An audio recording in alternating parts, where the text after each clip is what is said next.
Welcome to doctor Mythili's music therapy channel. இன்றைய பதிவிலையும் நினைவலைகள், நினைவில் கொள்வது எங்கனம், எண்ண ஓட்டங்கள், மெமரி என்ற தலைப்பில் சில செய்திகளை நம்ம பகிர்ந்துக்கலாம். நினைவாற்றல் அப்படின்னு நம்ம ஒரு வாரத்தை சட்ட பதிவில் கூட பகிர்ந்துக்கிட்டோம்.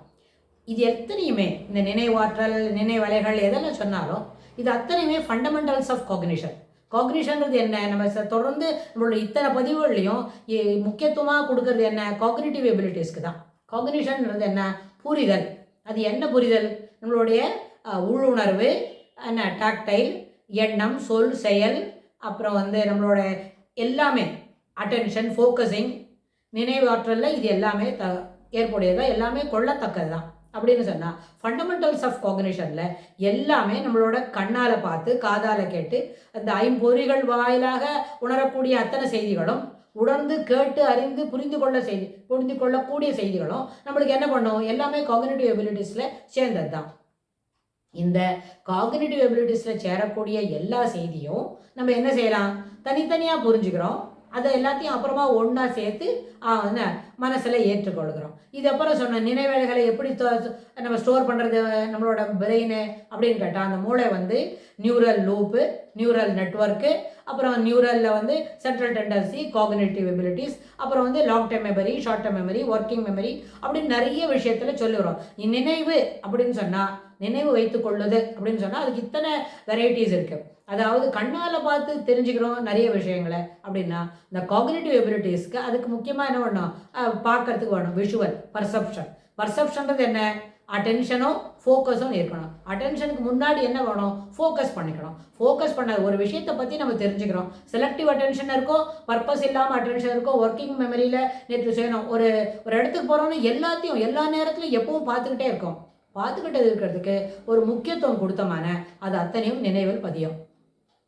அதனால தான் முன்னாடி எல்லாம் சொல்லுவாங்க, இப்போ கூட உண்டு, ஒரு எக்ஸ்கர்ஷன் போயிட்டு வரோம், ஒரு லைவ்லி ட்ரிப் எங்கேயோ ஒரு இடத்துக்கு போகிறோம். போகும்போதும் வரும்பொழுதும் வழியில் என்ன பார்த்ததில் எதெல்லாம் மனசில் நிற்கிறது, எப்படி மனசில் நிற்கிறது, ஒய் இட் இஸ் ஸோ எல்லாம். அப்புறம் இந்த ப்ரெசன்டேஜ் சினாரியோவில் நிறைய பிள்ளைங்க என்ன பண்ணுறாங்க? எல்லாத்துக்குமே ஒரு வாட்டுன்னு ஒரு கேள்வி கேட்குறாங்க.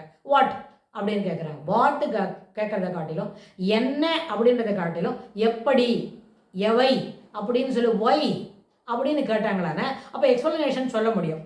இப்போ என்னை தான் பார்த்து ஒரு ஸ்டூடெண்ட்டு வாட் மேடம் அப்படின்னு கேட்குறத காட்டிலும் ஒய் மேடம் அப்படின்னு கேட்டால், ஒய்ன்னு சொன்னால் we are ready to give the explanation. வாட்னு கேட்டால் எதில் கேள்வி கேட்குறதுக்கு ஒரு ஈடுபாடு இல்லாமல், இன்ட்ரெஸ்ட் இல்லாமல் ஏதோ ஒரு கேள்வி கேட்கணும்னு வாட்டுன்னு கேட்டுட்டு போகிறாங்க, இவனுக்கெல்லாம் பதில் சொல்லணும் அப்படின்னு நமக்கு தோணிடும்.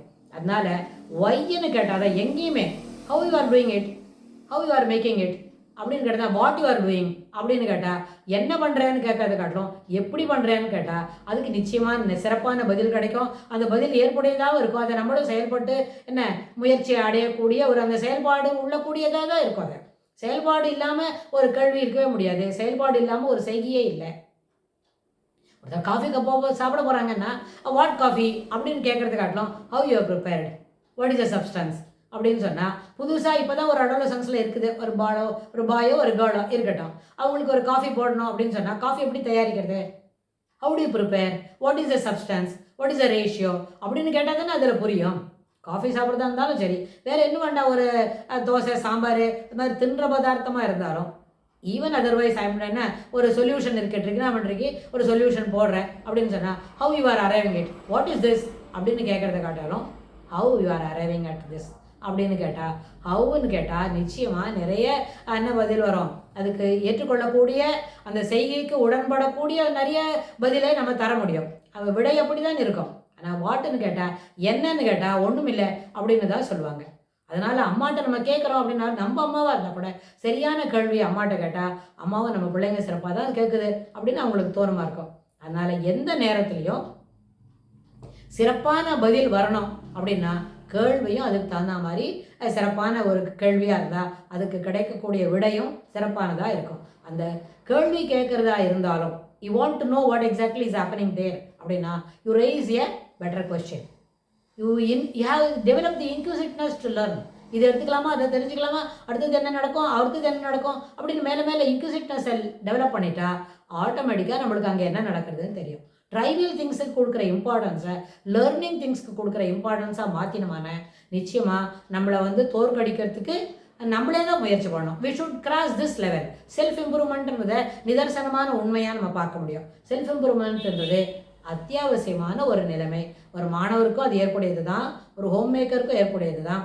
சென்ற வருடம் சில செய்திகளை நம்மளே செய்தோம் என்று சொன்னால் இன்றைக்கி அதுக்கு யாரான ஹெல்ப் இல்லாமையும் மறுபடியும் இன்னும் சிறப்பாக நம்மளே அதை செய்ய முடியும். அப்படின்றத அந்த இன்க்யூசிட்னஸ் டு லேர்ன் அப்படின்னு இருக்க அதை நம்ம சிறப்பாக வளர்த்துக்கணும். இந்த இன்க்யூசிட்டிவ்னஸை எப்படி வளர்க்குறது, இன்க்யூசிட்னஸ் அப்படின்றத எப்படி வளர்க்குறது, அந்த ஒரு ஊக்கம், ஒரு என்ன தெரிஞ்சுக்கணுன்ற ஒரு ஈடுபாடு, அது எப்படி வளர்க்குறதுன்றத வரப்போட பகுதிகளை பார்க்கலாம்.